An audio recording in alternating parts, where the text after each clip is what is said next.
Je remercie Dieu ce matin, je le dis encore, parce que Dieu dirige toutes choses et il sait déjà ce qui se passe.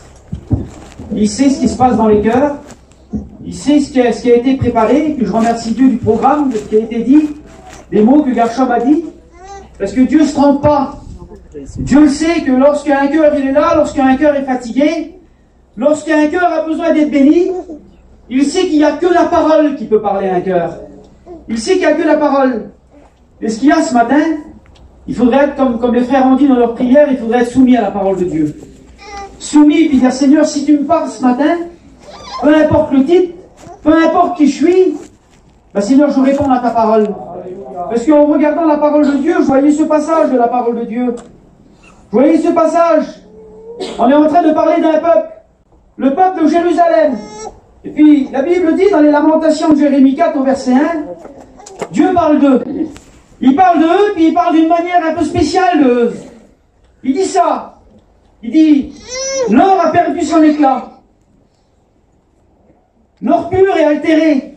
Les pierres du sanctuaire sont dispersées au coin de toutes les rues. Les nobles fils de Sion, estimés à l'égal de l'or pur, sont... Puis je regardais ce passage-là, puis je disais, j'ai quand même parlé de valeurs, là. Il y a quand même des belles valeurs qui sont citées, ressembler à l'or pur, imaginez-vous un petit peu. C'est quelque chose qui a beaucoup de valeur. Et puis là, il parle encore d'eux un peu plus loin, au verset 7. Il parle au passé, il semblerait. Il dit, ces princes étaient plus éclatants que la neige, plus blancs que le lait. Ils avaient le teint plus vermeil que le corail. C'est une couleur rouge qu'on doit aller chercher dans les profondeurs des mers. Il dit, leur figure était comme le saphir. Et maintenant, leur aspect est plus sombre que la couleur noire. On ne les reconnaît même plus dans les rues. Puis moi, je regardais le passage, et puis ça m'a choqué un petit peu. En lisant ce passage-là, je dis, Seigneur, il y a quand même des belles valeurs, là. Il y a quand même des belles valeurs. On parle quand même d'un visage qui ressemble à un saphir. On parle quand même d'un visage qui est blanc comme le lait. Lorsque la Bible dit ça, blanc comme la neige, il dit que c'est souvent des phrases qui sont prononcées pour prononcer quelque chose de bon. Et puis je dis, Seigneur, comment qu'on peut avoir une décadence comme ça? Comment qu'on peut être béni comme ça? Comment qu'on peut être... S'il dit on ne les reconnaît plus dans les rues, c'est qu'à un moment, lorsqu'il passait dans la rue, on disait, voyez, ces hommes-là, puis ces femmes-là, c'est quand même des hommes de Dieu. C'est des hommes bénis. C'est les nobles fils de Sion, le peuple de Jérusalem. Et puis moi, avec ma petite... Pas ma connaissance, mais je dois vérité, j'ai pas beaucoup de connaissances du tout. Mais j'ai voulu regarder, j'ai voulu comprendre ce qui s'est passé à ce moment-là. Et quand j'ai regardé, lorsque je me suis un petit peu approché de ce qui s'est passé, je me suis aperçu quelque chose. Je me suis aperçu qu'à ce moment-là, Jérusalem est en train de vivre une vie paisible, une vie tranquille dans sa ville qui est entourée de toutes ses murailles. Tout se passe bien. Ils ont un témoignage, ils ont tout ce qu'il faut. Mais à un moment, il y a une armée qui va s'approcher de Jérusalem. Il y a une armée qui va s'approcher d'eux. Une armée va vouloir rentrer en guerre avec Jérusalem. Alors vous savez ce que va faire Jérusalem? Et puis on connaît tous le poster de Jérusalem, les grandes murailles de Jérusalem, là vous avez vu. Jérusalem ferme ses portes, il se barricade, et là plus personne ne peut entrer dans la ville. Alors l'armée va faire quelque chose. L'armée va entourer la ville. L'armée va assiéger Jérusalem. Et puis une armée qui assiège une ville, c'est une tactique militaire ça. On se met tout autour de la ville, on pose le campement et on attend. On attend tout simplement. Alors Jérusalem, elle ferme ses portes, et Jérusalem, elle est là, elle. Et puis certainement que les pistés de l'époque, on va dire comme ça, ils devaient passer dans Jérusalem, et puis ils devaient dire, écoutez peuple, on est assiégé par l'ennemi. On est assiégé, mais vous inquiétez pas, les portes sont fermées. L'armée qui est dehors, elle ne pourra pas rentrer dans la ville. Alors vous savez ce que vous allez faire? Tout le monde est préparé à ça, hein? Vous allez aller dans vos réserves, vous allez sortir les petites choses que vous avez, vous allez sortir l'huile, vous allez sortir les choses qui vous restent, et puis vous allez vivre sur vos réserves. Et puis c'est ce que Jérusalem a commencé à faire. Jérusalem a commencé à ouvrir ses petites armoires, hein? Moi j'imaginais ça comme ça, et puis ils ont commencé à sortir l'huile qui leur restait. Ils ont commencé à le poser sur la table. Ils ont commencé à sortir le peu de farine qui leur restait pour préparer le pain. Ils l'ont posé sur la table, et puis certainement avec le foyer, ils ont dû regarder, puis ils ont dit, écoute, on est en guerre, mais bon, il n'y a pas de danger, on a nos petites réserves. Et même la ville, elle est préparée à ça. Alors on va vivre tranquille, et même si l'ennemi est dehors, il n'y a pas de problème. Et puis là, le peuple, il a commencé à vivre une journée, 2 jours, 3 jours. Et puis, vous savez qui dit réserve? Ben, dit épuisement des réserves. Parce qu'une réserve, ça ne dure pas éternellement. Et puis, l'ennemi, il est là, lui, il est dehors et il attend. Et puis, certainement que les gens commençaient à s'habituer, commençaient à sortir de chez eux, marcher dans la ville, ils devaient s'habituer que l'ennemi était dehors. Ils devaient s'habituer, puis ils devaient dire, ah, ça va, il me reste encore un peu de réserve. Et puis moi, je le dis, moi, personnellement, combien de fois que j'ai vécu comme ça? Combien de fois que je sentais que mon cœur était assiégé, Gacham? Combien de fois je sentais que le souci commençait à abattre mon cœur? Comme ce verset de la Bible, le souci dans le cœur de l'homme là-bas. Et puis là, j'étais là, puis je me dis, Seigneur, je tiens position. Je tomberai pas, je suis un chrétien. Je tomberai pas, je suis un futur étudiant. Je tiendrai pas, je prêche l'évangile. Alors je vis sur mes réserves. Et puis là, je commençais à sortir mes petites bouteilles d'huile, je les posais sur la table dans mon foyer. Et puis, la ville qui était là, il n'y a plus rien qui rentrait dans la ville. Il n'y avait plus d'huile fraîche. Il n'y avait plus de pain frais. Il n'y avait plus d'eau fraîche. Il n'y avait plus de bon pain. Les gens ne se nourrissaient plus de bon pain. Et puis, lorsqu'ils ont commencé à vivre comme ça, ils ont commencé à vivre une décadence. Si les gens avant venaient aider dans les foyers, ils n'allaient plus aider dans les foyers. Lorsque le cœur commençait à... Et comprenez ce mot, le cœur de Jérusalem commençait à devenir sec. Il n'y avait plus d'huile fraîche qui descendait sur Israël. Il n'y avait plus d'huile qui venait, et puis tous les matins, lorsqu'ils se levaient, là, qu'ils prenaient cette huile, cette bonne huile fraîche qui était emmenée dans leur foyer, il n'y avait plus ça. Ils étaient en train de vivre sur leurs réserves. Et puis en regardant la parole de Dieu, j'ai vu un homme dans la Bible. J'ai vu un homme que si on le ferait parler ce matin, il nous expliquerait des expériences terribles. Il viendrait derrière l'estrade, et puis il nous dirait, écoutez, moi, vous savez, je suis qui? Moi, je suis l'étudiant à Élysée. Moi, je suis l'étudiant de l'homme de Dieu. Élisée, lui, c'était l'étudiant à Élie. C'était un homme terrible, Élisée. Et moi, je suis son étudiant. Il y a une journée ou deux, sur le groupe de la mission, ils ont commencé à mettre ceux qui ont été présentés. Alors, certains ont été présentés par Payan, d'autres par d'autres pasteurs, puis ils étaient fiers de ça. Et puis, Géasi, lui, certainement que dans les débuts, il était là, puis il marchait à côté de son ancien, et certainement qu'il était fier de lui. Certainement qu'il était fier de lui, parce que des fois, à des moments, Géasi, c'était le messager. Géasi participait au miracle. Et si on le ferait parler ce matin, il rentrerait en dessous du chapiteau, puis il dirait, moi, un jour j'étais là, il y avait une veuve, il y avait les créanciers qui voulaient prendre ses enfants, il n'y avait plus d'huile chez elle. Elle pensait qu'il n'y avait plus rien. Et l'ancien, il est venu, il a commencé à bénir, et puis là, l'huile, elle a pu arrêter de couler. Et puis moi, j'aimerais vous dire qu'un jour, il y a un enfant qui est décédé, et moi, je suis venu, j'ai prié pour lui. Et puis un jour, j'étais là, puis dans l'école biblique, il pourrait expliquer des expériences, Géasi, que nous, on serait là, puis on serait égarés. Et vous savez ce qui s'est passé pour Géasi? Son cœur, à un moment, à Géasi, a commencé à être assiégé par l'ennemi. Et le cœur de Géasi a commencé à changer.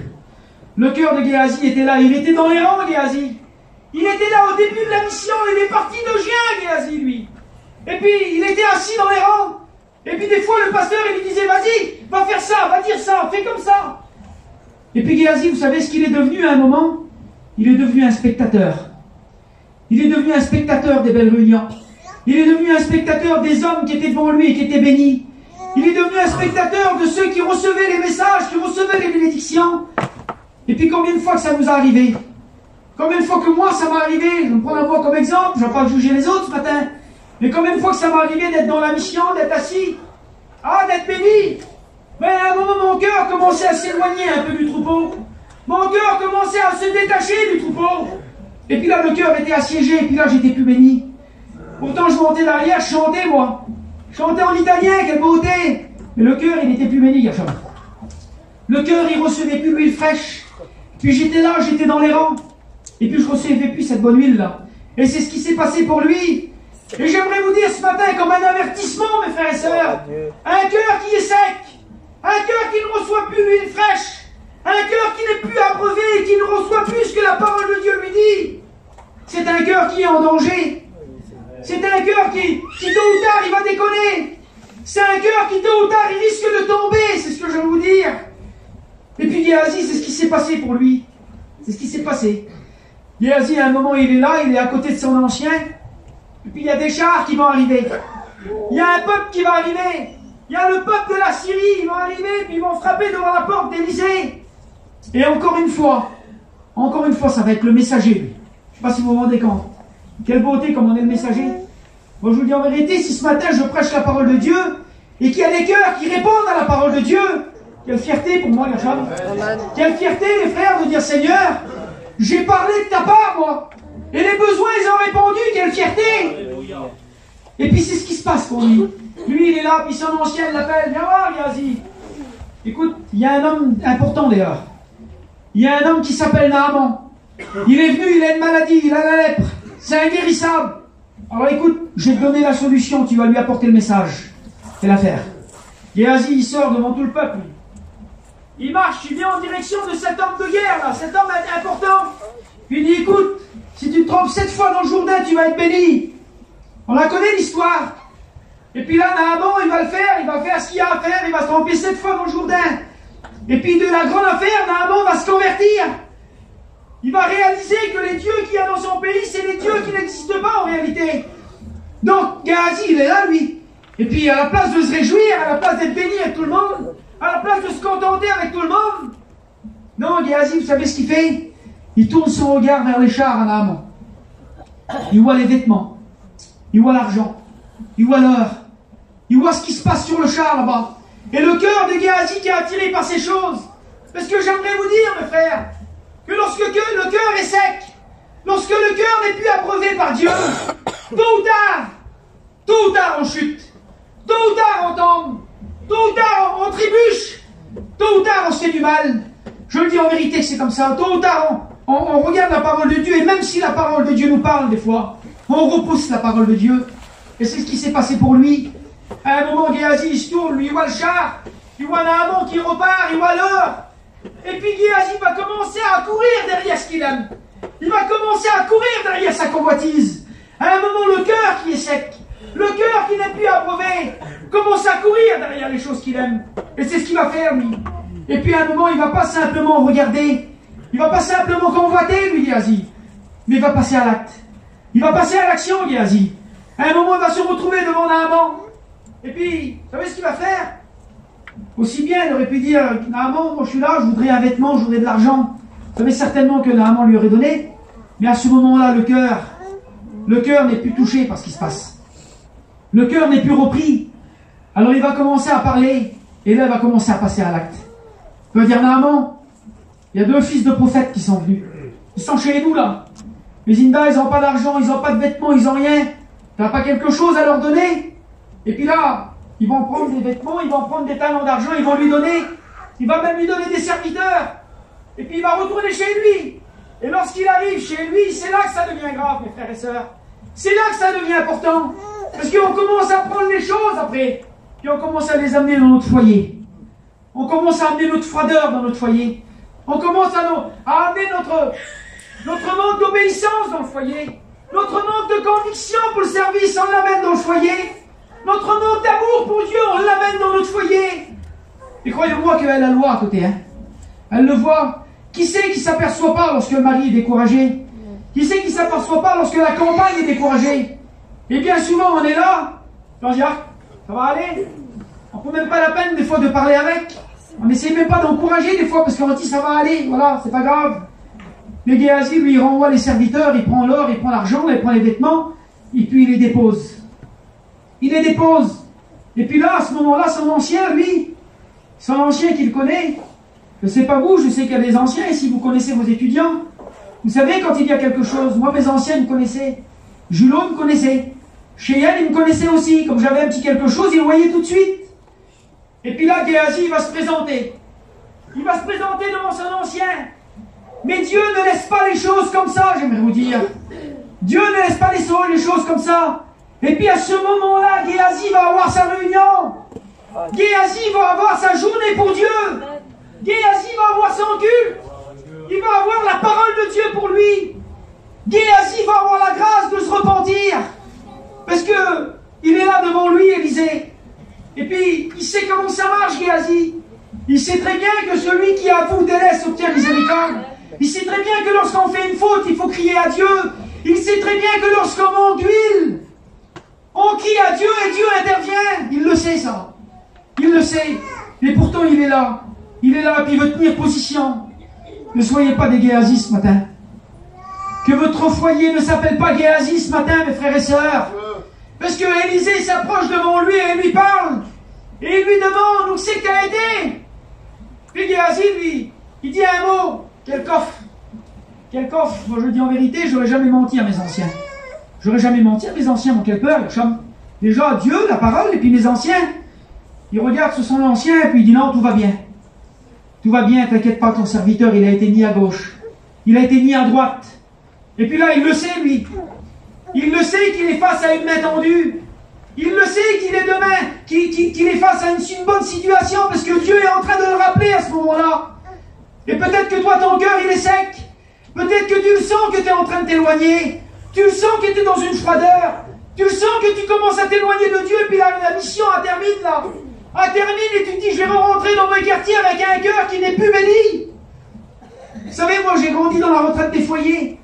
Puis mes frères aussi la connaissent, la retraite des foyers, hein, ils sont responsables aussi.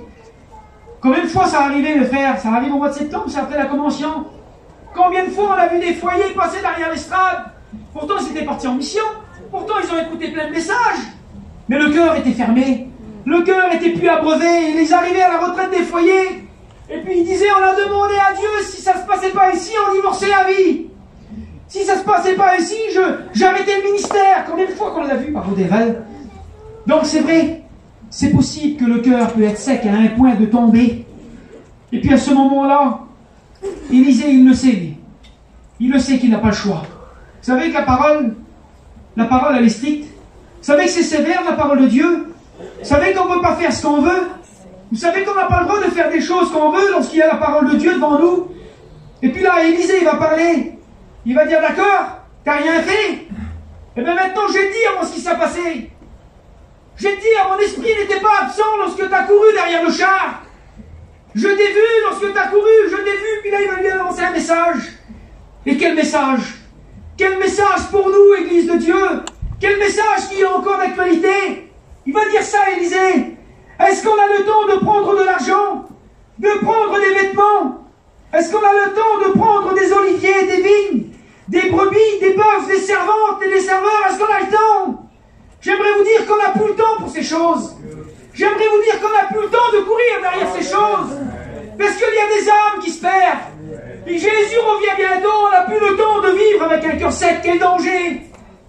Puis je regardais ça. Puis là, il va regarder, et puis il va dire, écoute, Géasi, parce que tu as refusé la parole, la lèpre de Naaman, elle s'attachera à ta peau. Elle s'attachera à ta peau, puis elle s'attachera à ta descendance. Imaginez-vous les conséquences d'un cœur qui ne veut pas obéir à la parole de Dieu. Parce que l'ennemi, vous savez que l'ennemi, lui, il ne se contente pas de faire de vous un chrétien qui n'est pas béni. Il ne se contente pas de faire de vous un chrétien qui tape des mains juste dans la réunion. Il ne se contente pas juste que tu rentres à la mission et tu repars comme on t'est. J'aimerais te dire que l'ennemi veut détruire ton foyer. L'ennemi veut faire du mal. L'ennemi veut assiéger. L'ennemi veut tout enlever. Et puis je regardais quelque chose à la télé l'autre jour. Et puis ça m'a fait penser au message que je vous prêche. Ça m'a fait penser à ça. Parce qu'on est conscient des fois, lorsqu'on n'est pas béni, on est conscient dans le foyer qu'il y a une décadence des fois. Et puis là, je regardais à la télé, moi, puis je voyais un reportage sur un lion. Et puis le monsieur, il parlait. Puis il expliquait, il parlait d'un lion. Puis il disait, voyez, ce lion-là, c'est un mauvais lion. C'est un lion qui fait du mal. C'est un lion qui détruit tout autour de lui. Comme il a faim et qu'il n'a pas de nourriture, il mange les petits lionceaux. C'est vraiment un mauvais lion. Il dit, regardez, il est sur son territoire. Et puis regardez, il est tellement méchant que les autres lions ne veulent plus chasser pour lui. Alors il regardez la malice du lion, il dit, regardez, il va chasser. Et là, le lion, il est là. Vous connaissez, vous avez tous vu ça, un lion qui s'abaisse dans l'herbe, là, et qui s'approche et il court derrière une proie. Et comme il court derrière elle, une fois, deux fois, il n'arrive pas à l'attraper, parce que le lion, il chasse pas en vrai, c'est la lionne qui chasse. Et puis là, il est là, et puis il dit, regardez la malice du lion. Il est en train d'observer, il réalise que la petite bête, elle court trop vite là. Il voit qu'il ne pourra pas l'attraper. Alors il dit, regardez qu'est-ce qu'il va faire. Il dit, il va assiéger son esprit. Il dit, il va rentrer dans son cerveau, la petite bête là. Il dit, regardez qu'est-ce qu'il va faire le lion. Il dit, le lion, il va commencer à contourner l'animal. Il va le contourner. Et il dit, et tout doucement, tout doucement, tout doucement. Le petit animal, il ne voit pas lui, il lève la tête de temps en temps et regarde. Mais il dit, à un moment, il ne s'aperçoit pas. Mais le lion l'a éloigné du troupeau. Le lion l'a éloigné de la communion. Le lion, il l'a éloigné de ses frères. Le lion, il l'a éloigné du troupeau. Regardez, lui, il pense qu'il est en sécurité, comme le peuple de Jérusalem. Il pensait être en sécurité dans la ville. Et il prenait ses aises. Et le petit animal, il fait pareil. Il dit, regardez maintenant, qu'est-ce qu'il va faire? Il va commencer à courir derrière lui. Mais il court plus comme avant. Il dégage plus autant de puissance qu'au début. Il dit, il court derrière lui. Il dit, parce qu'au bout, là-bas, tout au bout, il a calculé qu'il y avait une flaque de boue. Il a calculé qu'il y avait un sol glissant. Alors il court plus comme d'habitude, mais il le suit derrière. Il le guide. Il croit qu'il va s'en sortir, le petit animal, lui. Parce que des fois, on croit qu'on va s'en sortir, hein. On croit que ça va aller, hein. Vous savez qu'en Géasie, ça s'est mal passé. Oui, ça finit pas toujours bien. Ça finit pas toujours bien, Kacham. Ça finit pas toujours quand on est dans la réunion et tout se passe bien. Oui, des fois, on peut tomber. Oui, on peut partir loin de Dieu à cause de l'ennemi. Et c'est ce qui s'est passé, Simba, pour l'animal. Le petit animal, il court, il croit de s'en sortir. Et à un moment, le lion, il l'emmène là où il veut l'emmener. Il l'emmène dans la flaque de boue. Et le petit animal, il commence à glisser là. Et puis le monsieur, il parle, il dit, regardez. Regardez ce qui se passe maintenant. Le lion, il n'a plus qu'à s'abaisser pour l'attraper. Il force même plus. Il arrive à sa hauteur et il l'attrape. Linda, il mange. Il détruit.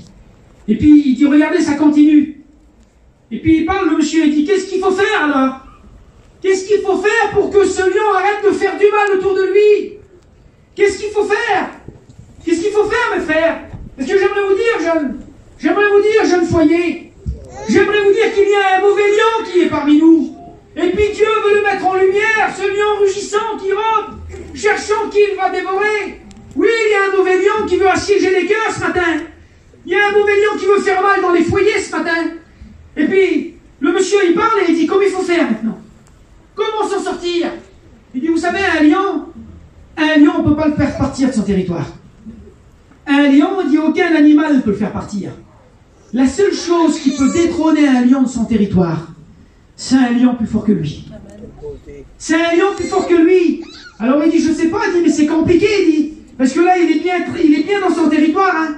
Il fait ce qu'il a à faire, il est très méchant. Mais il dit, regardez, qu'est-ce qui se passe? Et à un moment, la caméra, elle se tourne, et je vous dis en vérité, quand j'ai vu ça, j'ai été béni. La caméra, elle se tourne là-bas, puis elle zoome dans le désert, plus loin. Et puis je regardais ce passage. Il dit, regardez, il y a un jeune lion qui est en train de venir. Il y a un jeune lion qui est en train de venir dans la tribu, là. Il est en train de venir pour détrôner le mauvais lion. Il dit, regardez, quel regard. Et puis là, je voyais le lion, j'étais impressionné. Je voyais ce regard décidé, ce regard qui fixait ce mauvais lion, et qui courait, et puis qui s'est lancé sur lui, et puis qui disait, regardez, maintenant il va rentrer en combat avec lui. Il va vouloir se battre pour le terrasser, parce que le mauvais lion fait du mal. Alors comment il faut faire, mes frères, ce matin? Il nous faudrait un lion, mes frères. Mais j'aimerais vous dire que je connais un lion ce matin. Je connais un lion qui peut se dresser devant le mauvais lion. Parce que la parole de Dieu me parle dans l'Apocalypse et me dit, ne pleure plus si le lion t'a fait pleurer.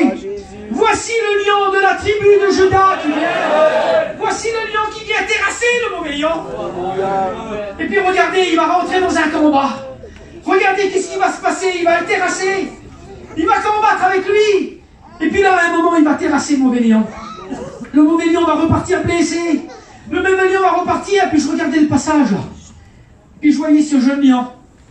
Ce jeune lion se passait au milieu du territoire. Et puis d'un seul coup, il dit, regardez, c'est inhabituel ce qui se passe. Les petits lionceaux, ils commencent à venir autour de lui. Les lions, ils viennent autour de lui. Les jeunes lions, qui ne pouvaient pas approcher, ils viennent et ils s'approchent à côté de lui. Il dit, ça y est, il y a un bon lion pour régner. Il y a un bon lion pour sortir les gens de la mauvaise situation. Alors ce matin, j'aimerais te dire que si le lion t'a fait pleurer, si le lion a voulu t'éloigner du troupeau, si le lion a voulu faire de toi un homme et une femme qui n'est pas béni à cause des épreuves, j'aimerais vous dire que le bon lion est là ce matin. Il est là et il veut te relever. C'est pas que des mots.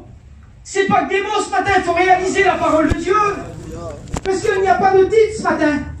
Il y a un peuple, il y a un homme qui était découragé. Et puis il y a un autre homme dans la parole de Dieu. Un homme qui était rempli de conviction. Un homme qui était rempli d'amour pour Jésus. Un homme qui a dit à ses copains de travail, allons mourir avec lui. Imaginez-vous la conviction. Cet homme-là, il s'appelle Thomas. Pour ceux qui le connaissent, certainement vous le connaissez. Thomas, lui, c'était un des hommes de Dieu qui était là. un des disciples. Et puis Thomas, lui, il est là. Et puis vous connaissez l'histoire, Jésus va aller à la croix, Jésus va ressusciter. Et puis là, il va se passer un laps de temps où les disciples ne voient plus Jésus. Et puis à un moment, mes frères et sœurs, le cœur de Thomas, va se passer quelque chose dans son cœur. Le cœur de Thomas, mais là c'est le pasteur. Comment c'est le pasteur? Même au pasteur, ça peut arriver. Oui, mes frères, même au pasteur, ça peut arriver d'être découragé. Même au pasteur, ça peut arriver que l'ennemi vient et qu'il s'acharne sur lui. Et Thomas, il est là, lui. Thomas, il n'a plus de conviction. Thomas, il n'a plus la force. Thomas, il est là, puis lorsque ses frères se réunissent, Thomas, il ne va même plus, lui. Il ne va même plus aux réunions, Thomas. Il est là, Zinda, il ne pêche pas, hein. Ah, il n'est pas dans le péché, mais le cœur, il est découragé. Et puis à un moment, les disciples se rassemblent, et vous connaissez l'histoire, Jésus va réapparaître à ce moment-là. Il va leur parler, et la Bible dit que Thomas était absent. Et puis les copains de travail, vous avez bien compris que lorsqu'ils voient Jésus, ils courent tout de suite vers Thomas. Ils viennent vers lui, ils disent Thomas, on a vu le Christ. On l'a vu, il dit ça y est, il est là, on peut recommencer le service avec lui. On peut recommencer à travailler avec lui. Mais Thomas, il est là, puis souvent, vous savez, Thomas, lui, on le prend toujours, Zinda, pour celui qui est... Vous avez vu, il y en a qui disent, moi je suis comme Thomas, je crois ce que je vois. Eh bien moi, mes frères, je vois un homme honnête, Thomas. Je vois quelqu'un d'honnête. Je vois quelqu'un qui ne veut pas jouer un rôle. Je vois quelqu'un qui est conscient de son besoin. Je vois quelqu'un qui est là, et qui réalise, qui dit, oui, l'ennemi m'a éloigné du troupeau. Oui, l'ennemi m'a fait du mal. Oui, l'ennemi, je suis plus béni, moi. Et à un moment, face à cette nouvelle-là, à la place de se réjouir et de dire, mes frères, c'est bien, on va recommencer. Non, il est vrai, Thomas. Thomas, il ouvre son cœur à ses frères et il dit, mes frères, j'y crois plus. J'ai plus de conviction. J'arrive plus à servir, moi. J'arrive plus à monter sur l'estrade et à prêcher comme avant. J'arrive plus dans mon cœur, c'est vide. Mon cœur est sec. J'ai besoin d'huile fraîche. Et puis ça m'a plu ce qu'il a dit Hacham tout à l'heure, comme il a parlé des frères autour de nous, c'est vrai. Peu importe le titre, on ne parle pas de péché ce matin. C'est un avertissement, le cœur sec, oui, peut nous emmener jusqu'au péché, ça c'est vrai. C'est vrai qu'il peut y avoir une décadence jusqu'au péché. Mais ce matin, on puisse être un Thomas. Alors je voudrais te poser la question ce matin. C'est quoi toi, ton foyer? Tu es un Géasi ce matin? Tu es un Thomas? Il y a 3 personnages qui ont eu le bon réflexe. Il y en a eu 2 dans les 3 histoires que je vous ai expliquées. Le peuple de Jérusalem, à un moment ils ont réalisé leur position. Et là ils ont parlé à Dieu. Ils ont dit ça à Dieu. Et belle prière, Seigneur Jésus. Fais-nous revenir à toi, ô Éternel, et nous reviendrons. Donne-nous des jours, donne-nous encore des jours comme ceux d'autrefois. Et il ne parlait pas des belles places du beau stade et puis de la belle grillade. Non, il parlait du cœur qui était abreuvé par Jésus. Il parlait du cœur qui était rempli d'huile. Il parlait du cœur qui en avait marre d'être dans cet état. Et puis ce matin, c'est un avertissement. J'aimerais te dire à toi, ne fais pas comme Géasi. Parce que oui, c'est vrai, ça peut se terminer mal. Oui, il y a toujours un avertissement, Jésus tend la main. Mais ce matin, tu dois répondre à la parole de Dieu. Tu ne peux pas rester dans un état. Tu ne peux pas rester dans un état avec le cœur sec et lui dire, la chaise, ça commence, ça vaut autant qu'un, et tout va bien se passer. Non, ce matin, tu as besoin d'être renouvelé ce matin. Ce matin, tu as besoin d'être béni. Parce que plus loin, j'aimerais te dire qu'il y a une flaque debout, et puis l'ennemi, il est là-bas, lui. Et puis l'ennemi, il fait tout pour qu'on t'entende. Mais ce matin, on veut tenir ferme. Ce matin, on veut tenir debout. Et puis on veut dire, Seigneur, oui, c'est vrai, je ne veux pas rester avec un cœur sec. Je ne veux pas rester dans mon état. Je veux être un homme béni et une femme bénie ce matin. Alors ce matin, je voudrais qu'on courbe les francs ensemble. Je voudrais qu'on courbe les francs, mes frères et sœurs. Je voudrais qu'on courbe les francs et qu'on réalise ce matin. Qu'on réalise et puis qu'on dise, Seigneur, comment qu'il est mon état? Comment je suis?